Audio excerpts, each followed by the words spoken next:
بسم اللہ الرحمن الرحیم۔ حضرت آدم علیہ السلام کی پیدائش سے پہلے پروردگار عالم نے بڑے احسان کے ساتھ فرشتوں کی جماعت میں آدم علیہ السلام کی پیدائش کا ذکر کیا۔ چنانچہ ارشاد ہے، اور جب کہا تیرے رب نے واسطے فرشتوں کے، بے شک میں پیدا کرنے والا ہوں زمین میں ایک خلیفہ۔ جب فرشتوں نے یہ بات سنی تو نہایت عاجزی اور انکساری سے سوال کیا کہ الہی پھر ایسے کو خلیفہ بنانے کی کیا حکمت ہے؟ رہی تیری تسبیح اور تقدیس تو اس کے لیے ہم ملائکہ موجود ہیں۔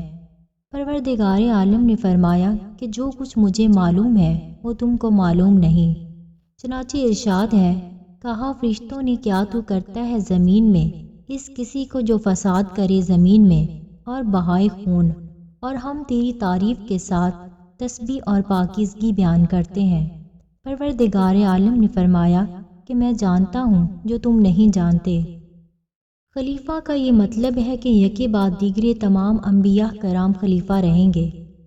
فرشتوں نے یہ بات حسد کے طور پر نہ کہی، بلکہ ایک تو پہلے جنات کے حالات دیکھ کر کہا، اور لوگوں میں سب ہی تو نیک نہیں ہوتے بلکہ مساوی بھی ہوتے ہیں، اور فرشتے نوری مخلوق ہیں، ان میں حسد بخل وغیرہ کا تو مادہ ہی نہیں، باقی ہر مخلوق خون بہانے والی اور فسادی ہوتی ہے۔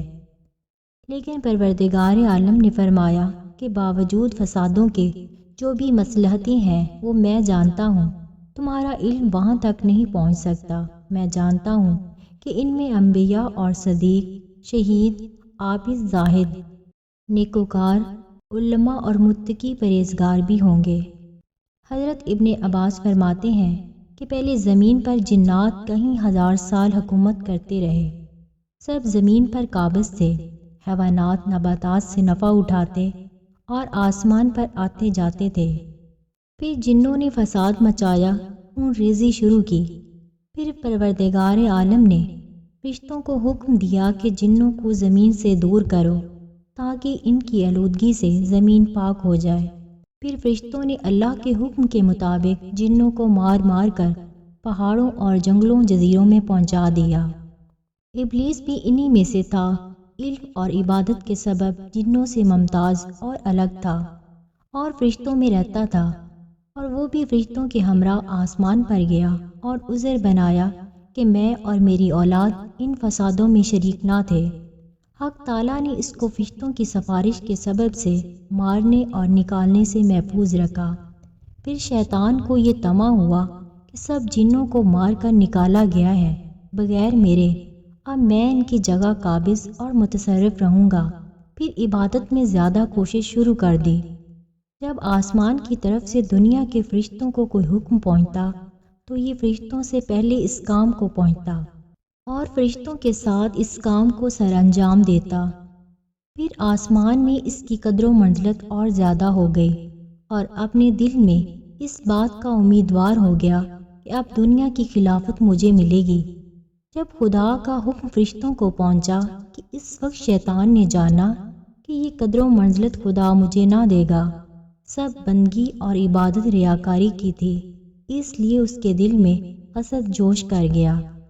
جنات کئی ہزار سال آدم علیہ السلام کی پیدائش سے پہلے دنیا پر آباد تھے۔ ارشاد ربانی ہے، البتہ پیدا کیا انسان کو ہم نے بجنے والی مٹی سے جو بنی ہوئی تھی کیچڑ سڑی ہوئی سے، اور پیدا کیا جنوں کو پہلے اس آگ لو والی سے۔ اللہ تعالیٰ نے جب حضرت آدم علیہ السلام کو پیدا کرنا چاہا تو حضرت جبرائیل علیہ السلام کو فرمایا کہ روئے زمین میں سے ہر رنگ کی مٹی، سفید، سرخ، سیاہ، نرم، سخت میں سے ایک مشت خاک اٹھا کر لا، میں ایک مخلوق پیدا کرتا ہوں۔ جب حضرت جبرائیل علیہ السلام زمین کے پاس گئے اور چاہا کہ ایک مشت خاک اٹھائیں تو زمین نے پوچھا کہ کس واسطے اتنی مٹی کم کرتا ہے؟ جبرائیل علیہ السلام نے جواب دیا کہ اللہ تعالیٰ اس سے ایک مخلوق پیدا کرے گا جو زمین پر رہیں گے، ان میں نیک اور بد بھی ہوں گے، اور ثواب ان کے واسطے ہوگا۔ پھر زمین نے عرض کی کہ میں اللہ تعالیٰ کی عزت کی پناہ پکڑتی ہوں کہ تو مجھ سے مٹی نہ اٹھا، کیونکہ کچھ لوگ نافرمانی کی وجہ سے جہنم میں جلیں گے۔ حضرت جبرائیل علیہ السلام زمین کی فریاد سن کر واپس چلے گئے اور عرض کی کہ الہی زمین تیری عزت کی پناہ چاہتی ہے، میں تیرے نام کی عزت سے مٹی نہ اٹھا سکا۔ پھر اللہ تعالیٰ حضرت میکائیل علیہ السلام کو بھیجا، وہ بھی واپس آ گئے۔ پھر پروردگار عالم نے اسرافیل کو بھیجا، وہ بھی اسی طرح خالی ہاتھ واپس آ گئے۔ پھر پروردگار عالم نے حضرت اسرائیل علیہ السلام کو بھیجا تو حضرت اسرائیل علیہ السلام نے زمین کی منت و زاری نہ سنی اور کہا کہ میں اللہ تعالیٰ کے حکم کو تیری منت و زاری پر نہیں چھوڑ سکتا، میں اللہ تعالیٰ کا فرما بردار ہوں۔ ملک الموت فرشتہ مٹی لے کر واپس آ گیا۔ پھر اللہ تعالیٰ نے روحوں کے قبض کرنے کا کام بھی اسی کے سپرد کیا۔ پھر اللہ تعالیٰ نے فرمایا، اس مشت خاک کو جہاں پر اب کعبہ مکرمہ ہے وہاں رکھو۔ پھر 40 دن اس پر بارش برسائی، 39 دن غم کی بارش اور 1 دن خوشی کی بارش برسائی گئی۔ اسی واسطے ہر آدمی اکثر رنج و غم، فکر و اندیشے میں مبتلا رہتا ہے اور خوشی بہت کم ہوتی ہے۔ فرشتوں نے اللہ تعالیٰ کے حکم کے مطابق اسی خاک کا گارا بنایا، پھر وہ کیچڑ خشک کیا گیا۔ پھر اس گارے کو خدا کے حکم سے وادی نعمان جو مکہ اور طائف کے راستے میں عرفات سے متصل ہے لے جا کر فرشتوں نے ڈالا۔ پھر اللہ تعالیٰ نے اپنے دستے قدرت سے اس گارے سے حضرت آدم علیہ السلام کا خوبصورت قالب بنایا۔ پھر فرشتے اس قالب کو دیکھ کر حیران ہو گئے اور اس کے ارد گرد پھرتے رہے۔ ابلیس بھی اس کو دیکھنے آیا اور تعجب سے کہا کہ یہ جسم اندر سے خالی ہے اور جگہ جگہ خلل ہے، یہ بغیر سیر ہونے کے پر نہ ہوگا، اگر ہو بھی جائے تو پھٹ جائے گا اور چلنے پھرنے میں سست ہوگا اور اس سے کوئی کام نہ ہو سکے گا۔